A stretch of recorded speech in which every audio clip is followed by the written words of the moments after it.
I'm Richard Cuff of Allentown, Pennsylvania. You're tuned to the International Radio Report. 30 minutes of news about radio on CKUT 90.3 FM in Montreal.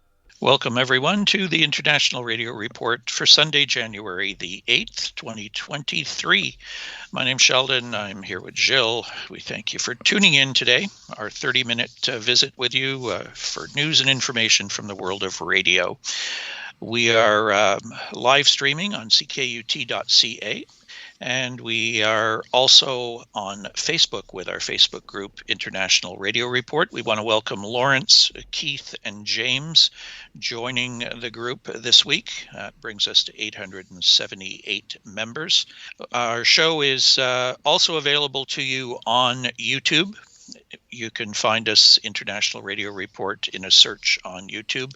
And we have 760 subscribers there. You can subscribe and receive notice each time the newest show is posted up. There are archives at CKUT.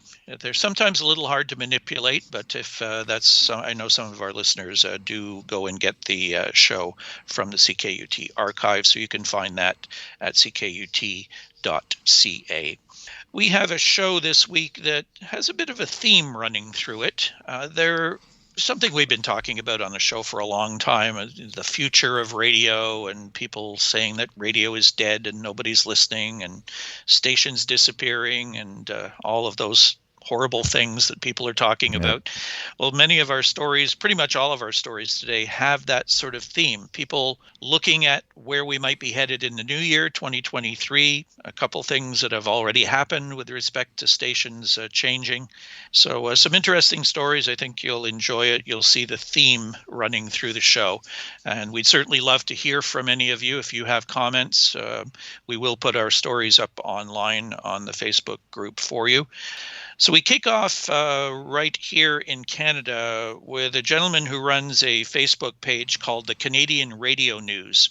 His name's Dan Sis, and he put up it was basically a Happy New Year greeting that he wrote this on the page, and I saw it. I thought it'd be interesting to read. The headline is, "What's in store for radio in Canada in 2023?"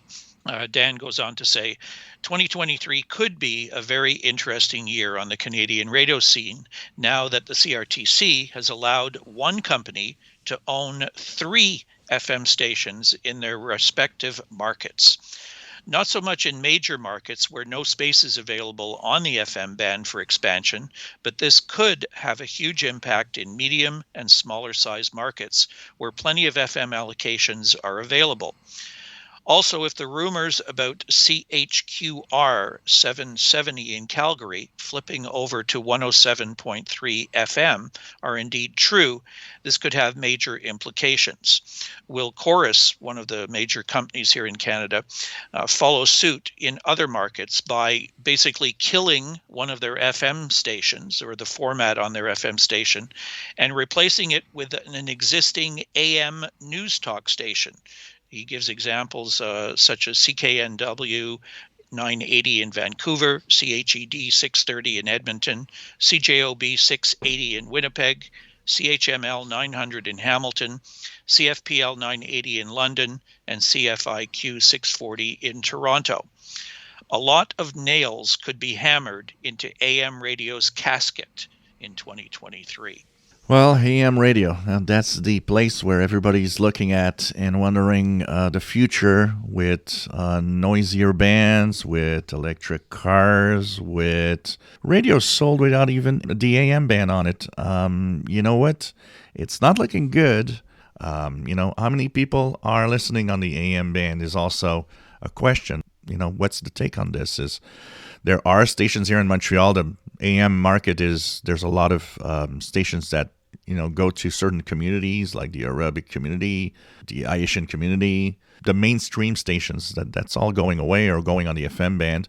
Here in Montreal, FM is really crowded. There's pretty much no space left. So the only place you can expand is on AM, which is pretty much the only choice. I don't know what's going to be the future here. It's interesting to see, and I think 2023 and a couple of years forward is going to be interesting. Somebody in Europe was asking me in the live shows, what's the AM like in Canada? said, well, it's getting quieter and quieter all the time. Here on the east, particularly with the Maritimes.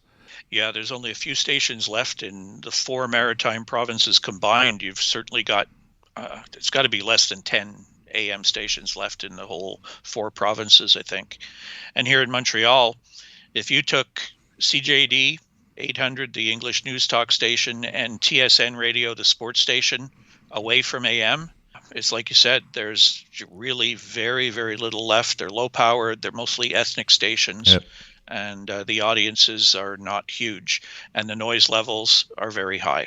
Belgium halts retail sales of analog radio receivers that don't have DAB+. This is RedTech via Nick Sharp in the UK. So following the European Union's obligation in 2020 to include DAB+ receivers in new cars, Belgium decided to stop all sales of analog radio receivers without DAB+, as of January 1st, 2023. The 3 Belgian communities, Flanders, Wallonia, including the German language community, and Brussels, came to a consensus on the matter in 2021. As from January 1st, consumers are no longer able to purchase from a shop FM or AM receivers that don't have DAB+ for domestic use. The exception is in the French-speaking side of the country, where FM receivers can still be sold if they do not incorporate a screen. The obligation to incorporate DAB+ for new cars and domestic radio receivers is a nice step ahead in the digitization of our radio landscape, commented Benjamin Dahl, a Flemish media minister. We have announced the obligation quite some time ago. I'm convinced that we are, like other countries in the EU, ready for digitization. The January 1st obligation will make FM more a technology of the past. Interesting, pushing DAB+ radios. I have no problem with that. I have to say, as long as you maintain the capability of standard AM FM, why not? Why not add a new capability to the radio, new technology? Maybe, just saying, maybe it's an interesting idea here. How about saying you can sell AM FM radios in North America, but they have to include HD radio as a standard with it? Yeah, I think they'd have to give you some instruction manual with it though too, because I'm afraid that it's only people like us who spend a lot of their time with radio and the technology of radio who really understand. We've even had people say they like to listen to us on the radio and to our show, but quite often they don't understand what we're talking about. Yeah. They get some of it, but other parts of it they just don't get. And I think we're at that stage right now where, you put an HD radio in front of somebody who's never seen one before or who isn't up on the technology developments, they're probably not going to understand. High def HD. They maybe relate that to video, to TV or something like that. But radio, well, what does it mean? What's it going to do for me? And do I really need one of these radios? One of the advantages of the DAB+ system in Europe is that it creates a separate band. So it's like you have AM, you have FM, you have DAB, and so you tune around and you get stuff like a standard radio on every band that you're listening to. In North America, it's a little more complicated. You have to understand that, well, you're on the frequency of this station, but if you press the HD button, you actually get other content through HD2, HD3. That's a tougher concept to push around than just having a separate band where you just tune like a regular radio. And we found that the stations that are using it here in our area don't really tell you that they're doing it. Nope. So, you may not have any clue. You may not know that there's such a thing as an HD radio unless somebody tells you about it and explains what it is. But even then, it's going to be a hard sell, particularly maybe with older people who know their AM and FM radio, and you start throwing some new curveball at them. Look, I'm a radio guy, and my first surprise with my new HD radio was what? Where is CJAD 800 in HD? I'm tuned to 800. You got to understand that, I found it. I found it on 107.3 FM on HD2.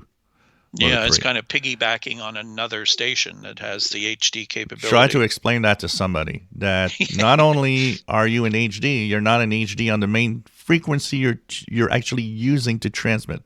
Well, speaking of needing to do work, some people in the UK are going to have to do some work because they're about to lose Absolute Radio, which is a network of stations on medium wave. Absolute Radio to switch off all AM transmitters across the UK.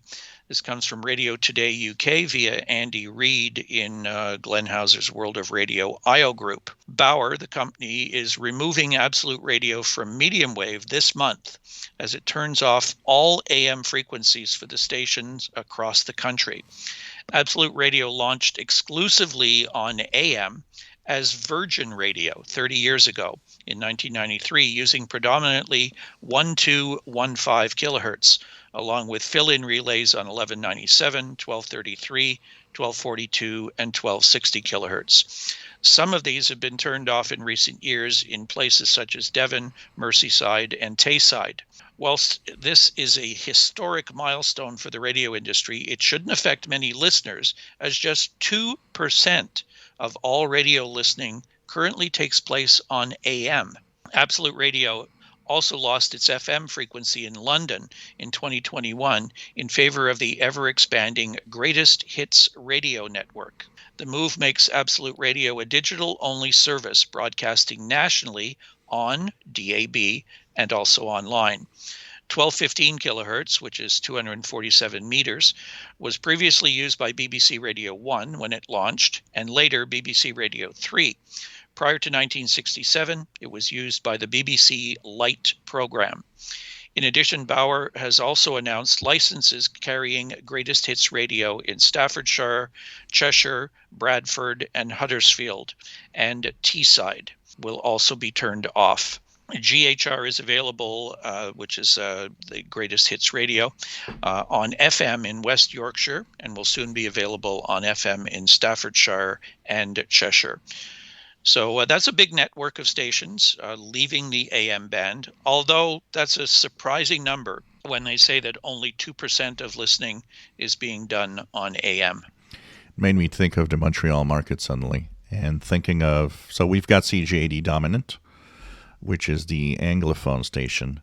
If there had been a popular FM Anglo talk station instead, what would the rest of the AM band? Now there's TSN Sports, that appeals to a very specific audience.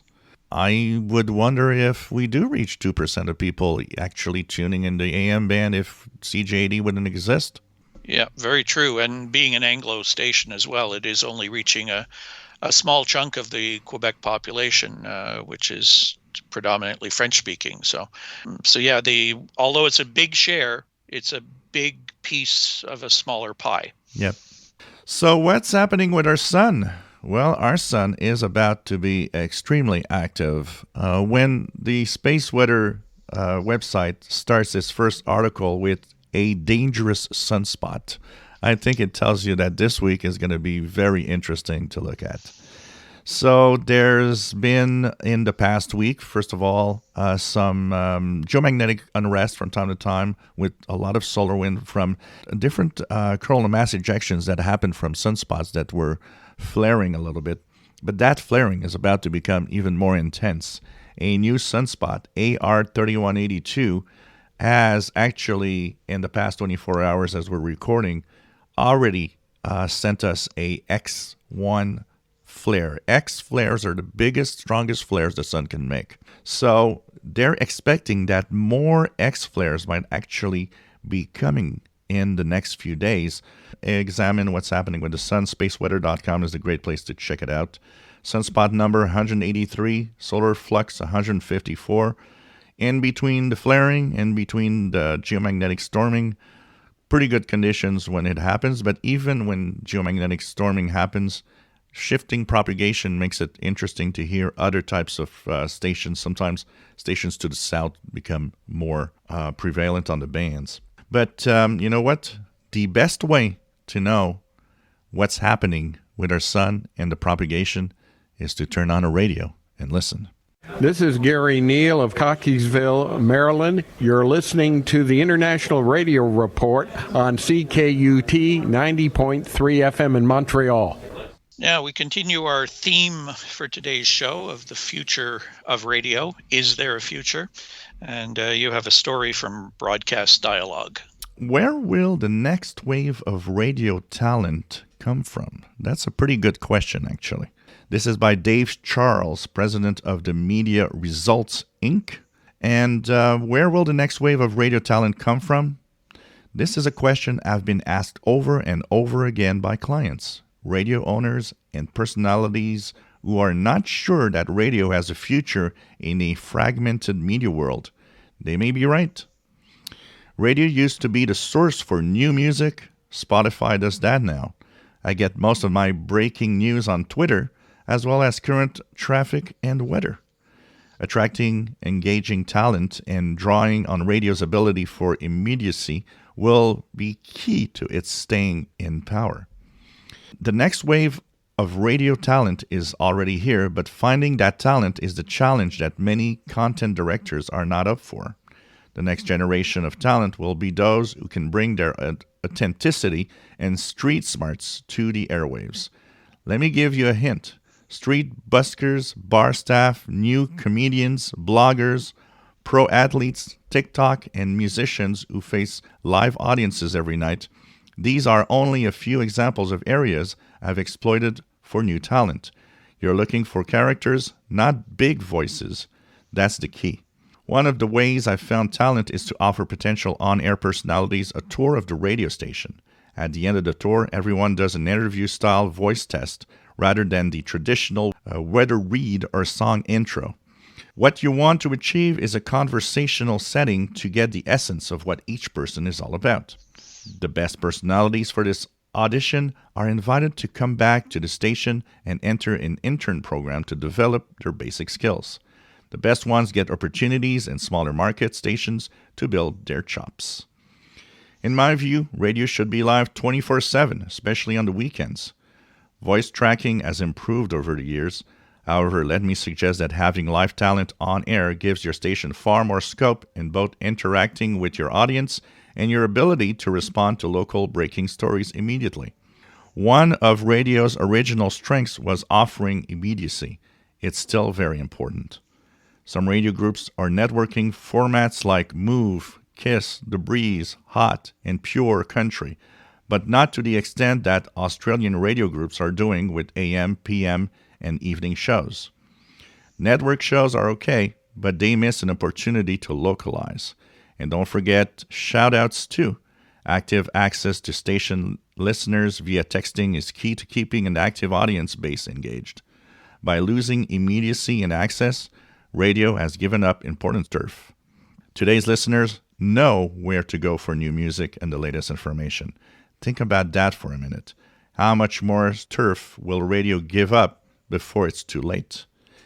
I just, while reading it, had a flash. Immediacy, interaction with audience. That's exactly what a small station here is doing with my 80s show on Friday night. That's exactly what radio is. That's why radio's fun, and that's where radio should be. And yes, there should be live people 24 hours a day. Every show my parents listened to on the radio had interaction, had call-ins. That was what radio is, actually. And that's what radio should still be today. And it can't be because there's too much automation. Everything is just pre-programmed. Nobody's there. Even some of the morning shows, I know the CBC morning show in English here called Daybreak, they used to have giveaways a lot. Third caller wins tickets to a movie or, a new book or whatever. Now, the only way somebody can win is you have to text them. They don't want to talk to people. They don't want to answer a phone. They don't want to interact on a personal level with the people. They've got somebody monitoring, their Instagram and monitoring their text messages coming in and what have you.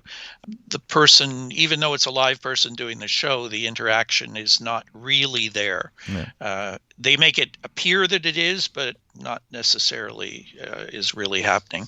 There are some formats out there now, though, that are trying to reintegrate that sort of personal contact again with the audience, but it's certainly different. I like this guy's commentary, though, and some of his ideas. How long have I talked about live 24-hour-a-day radio? Yeah. That we need that, especially in big cities where there's all kinds of people out there 24 hours a day that have no one to listen to and no one to talk to or no one to interact with, night shift people and all that sort of stuff. Having an interaction, having people call, having some kind of, like he says here, it's like immediacy. It's like it's happening now. We're talking about it now, and people are calling in now.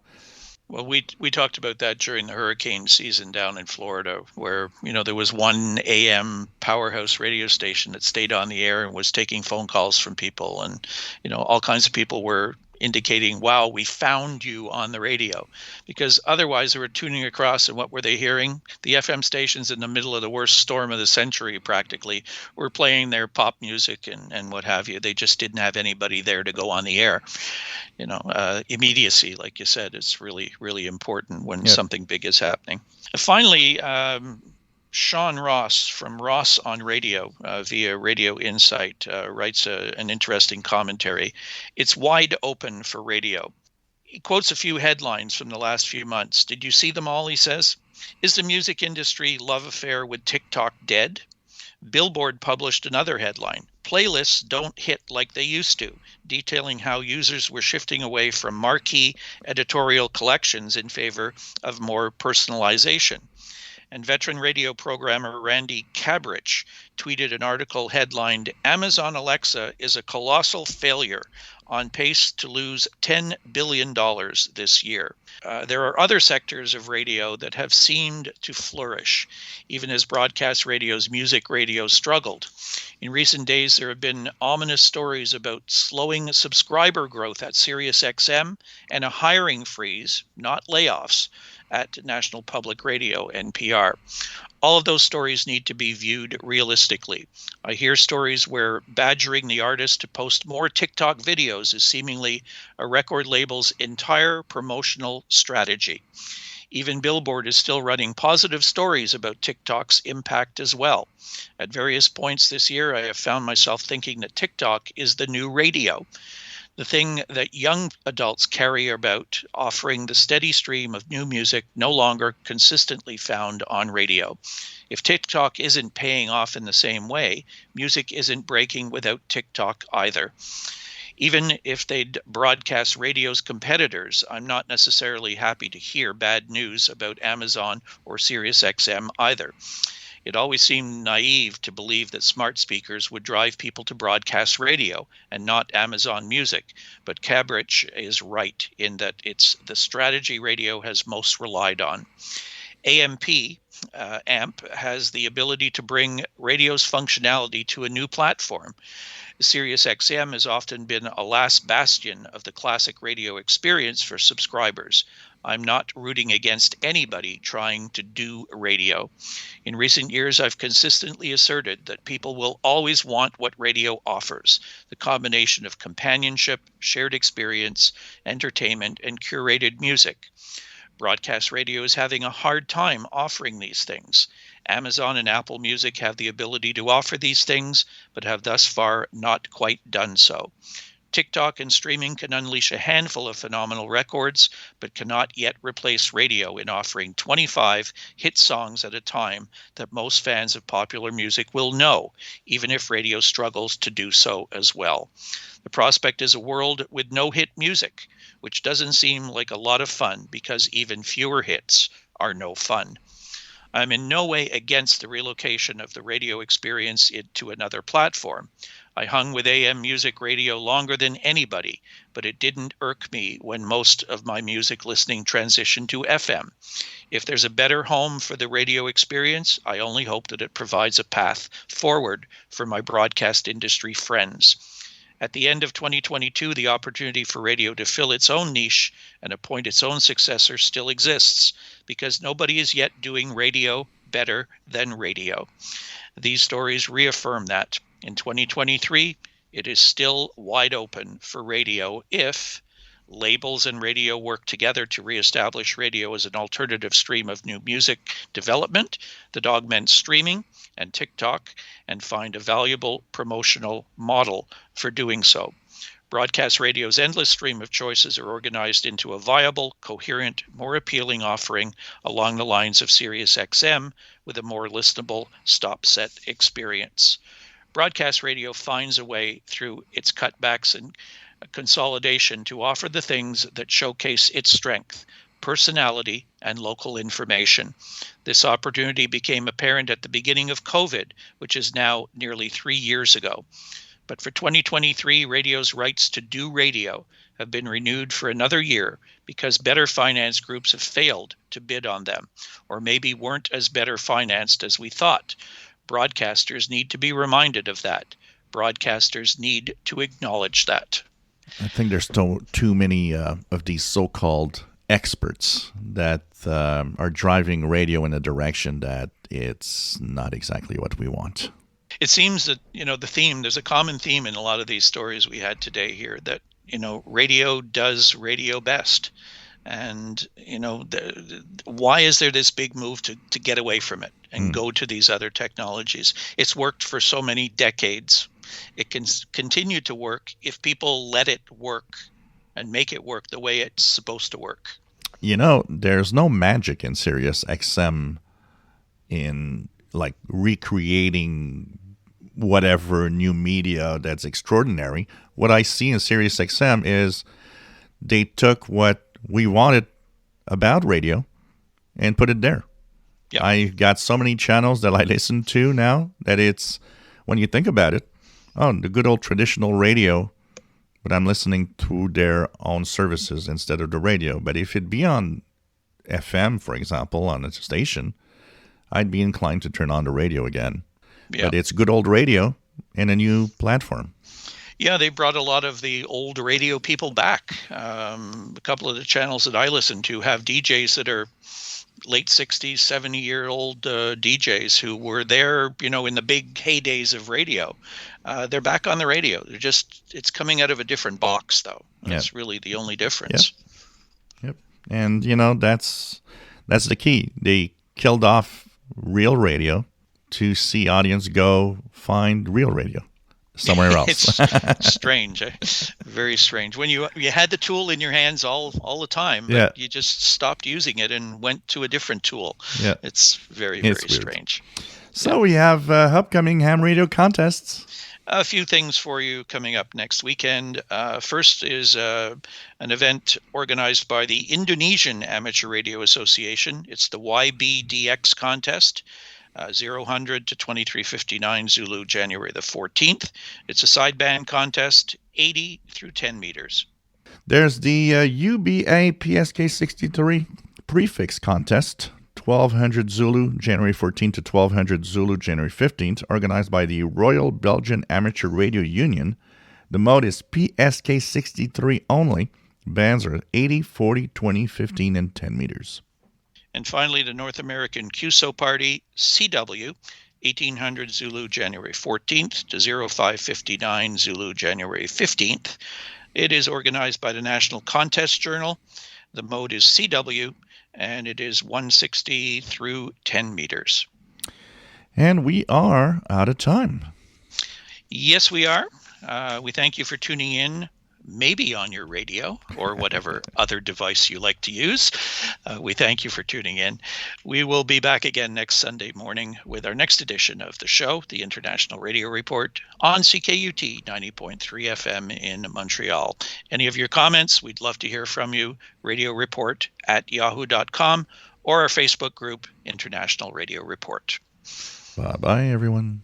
Have a great week. Bye-bye. Is DX Party Line. This is a program for DXers by DXers and about the DXing hobby. We invite you to stay tuned for the next 30 minutes to the DX Party Line.